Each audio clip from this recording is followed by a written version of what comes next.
Hello everyone, আজকের দিনটি ছিল আমার কাছে একটা স্পেশাল দিন। দিনটি ছিল মে মাসের 12 তারিখ।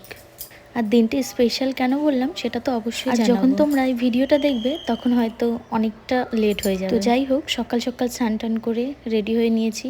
এখানে নতুন একটা শাড়ি পরেছি আর সুন্দর করে একটু সেজে নিয়েছি। এরকম একটা সিম্পল সুতির শাড়ি পরে আমাকে কেমন লাগছে অবশ্যই জানিও। আর এইদিকে কিন্তু ঠাকুরমশাই চলে এসেছে, আর মামুনিও কিন্তু পুরোটা আগে থেকেই রেডি করে রেখেছে। দেখো, এখানে কিন্তু যা যা দরকার সবটাই রেডি ছিল। আর এখানে ঠাকুরমশাই এটা কি করছে বলো তো? হ্যাঁ, এখানে পঞ্চামৃত বানাচ্ছে।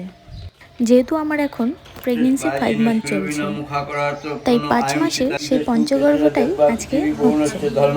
তো তোমাদেরকে তো জানিয়ে দিলাম আমার সেই স্পেশাল দিনের কথা। হ্যাঁ, তো তার জন্যই আমি দিনটাকে স্পেশাল বলেছি। তো তোমরা আমাকে সবাই আশীর্বাদ করো, আমি ও আমার বেবি আমরা দুজনেই যেন ভালো থাকি। আজকে নতুন জীবনের একটা পার্ট শেষ হয়ে গেল। তো খাওয়াটা তো ভিডিও করতে পারিনি, তো যতটুকুই পেরেছি ততটুকুই ভিডিও করে রেখেছি। আমারও স্মৃতি হিসাবে রেখে দিলাম আর তোমাদেরকেও শেয়ার করলাম।